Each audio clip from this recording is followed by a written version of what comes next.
Hey guys, Dr. Tiff here with S2TV. Today I want to talk about resistance and surrendering to the process. I think one of the hardest things I face with clients is getting them to buy in and forget everything that they have read on the internet, in popular media, heard on TV shows and news channels and trendy reality shows about the right way to lose weight. And there's so much controversial information and claims and theories about how you can lose weight as quickly and cheaply as possible. And that's just not what we're trying to promote here at Studio 2. I'm not trying to get you to lose 50 pounds in 50 days, and I will never look at you and say that that's a realistic, sustainable approach.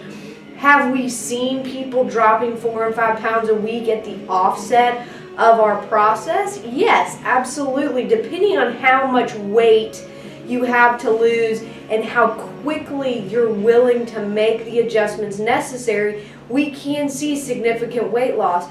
But over the long term, I don't even want that for you. I want 1 to 2 pounds a week because that means I can continue feeding your metabolism a healthy amount of food and gradually adapt you down to the intake level that you need at your leanest as you continue to lose, as you continue to reach your goal weight, whatever that is for you, or for us really more your goal body composition, your fat to muscle ratio.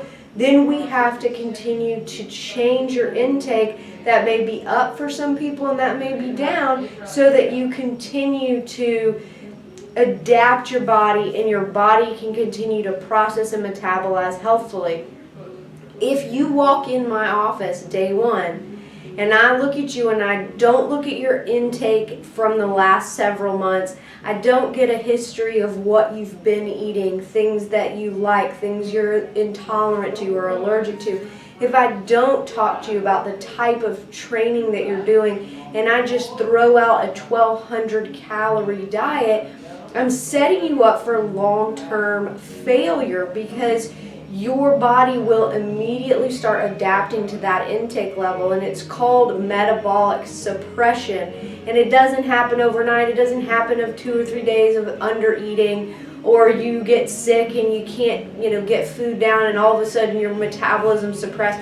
We're talking about long term, 12 weeks, 18 weeks, 20 weeks of under eating, leading to your body becoming more and more efficient with less food. Thus, it stops burning those calories efficiently. So, in a sense, you can get away with less and less and still function, but eventually your body's going to adapt to that intake level, and thus, if you eat more, if you go back to eating normally and come off of that 1,200 calorie diet, then your metabolism will then be in shock mode. It won't know what to do with that extra intake, and that's where we see that body fat overshooting, where you start to gain and pack on body fat. That's the yo-yo. That's what we're trying to avoid with what we're prescribing for clients, because if we gradually adapt you, we start feeding you a healthy amount and slowly trickle you or adjust. It might not even be a trickle down or up. It might just be more protein, less carbs, more fat, less protein, depending on how you're responding. But until you can consistently hit those numbers, and I can see 7 to 10 days of you eating the amount of carbs, proteins, and fats that I'm suggesting, I don't know what to change. Is it because you're not hitting your protein? Is it because you're overeating fats? So the consistency and the ability for you to do that quickly within this process makes success that much more possible, because I can accurately coach and adjust your intake numbers.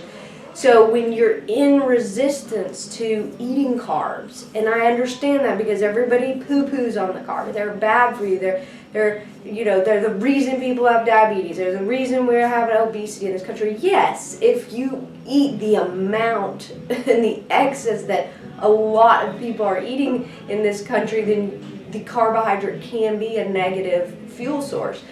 But if you're eating it in moderation, if you're understanding how to space it and when to eat it in terms of your workouts and how to combine it with fats, fats and proteins, then you need that fuel source just like you do protein. It's so funny to me. People have no problem hitting their protein because it's the good nutrient.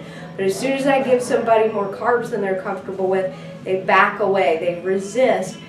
Hitting those numbers across the board and seeing how your body responds after consistency is the only way for us to make accurate adjustments. And then, like I said, it's a gradual process. So really understanding what we're trying to accomplish so that when you walk in that door, we can get you results as quickly as possible is so important. And if you're not working with us, if you're working with anybody out there, I urge you to question their process. Why am I eating 1,000 calories? Why am I eating 1,200 calories? What is this going to do to me long term when my basal metabolic rate is 1,500? Plus I'm exercising and burning 500 calories a day in a workout, and I'm eating 1,200 calories. There is potential there, and it depends again on what combinations and what types of foods you're eating, but there's potential at 1,200 calories for your metabolism to become suppressed long term, and then you will stall out. Your weight loss will eventually hit a plateau, and where do you go from there? Are you going to start eating 500 calories a day, and what's the sustainability of that? So think in your mind about long term, how do we keep your metabolic capacity as high as possible so that it's healthy, it's active, it's efficient, and as we lose, we adjust incrementally. It's not a 0 to 90 in one day, and the same is true once you reach maintenance. That reverse dieting process of taking you from where you're finished cutting or losing back up to a manageable, maintainable amount of calories. And we do that with our clients that are willing to stick into a maintenance plan.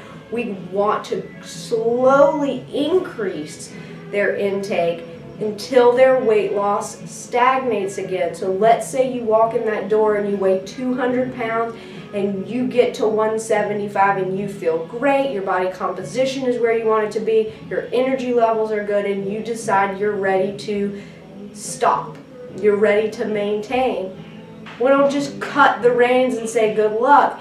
Okay, now we slowly trickle food back in, gradually giving you a week to 2 weeks of time to adapt to that, see what your weight's doing, check your body composition. If everything looks great, we add in a little bit more. So we slowly take you back up to a maintenance level of intake. So it's a cutting and then a reversing back out, to use sort of a bodybuilding lingo. Cutting phase, or that weight loss, fat loss phase, getting to where you want to be, and then slowly bringing you back up instead of I'm going to eat 1,200 calories for 12 weeks and then I'm going to go back to eating 2,000 calories because I reached a goal. That's the yo-yo.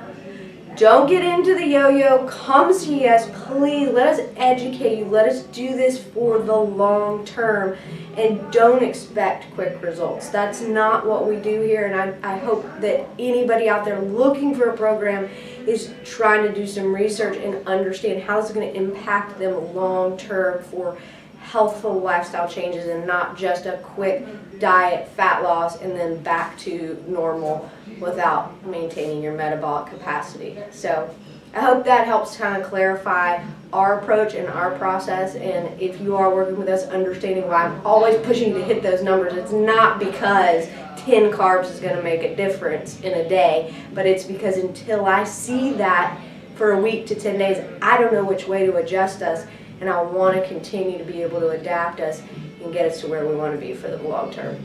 See you next time.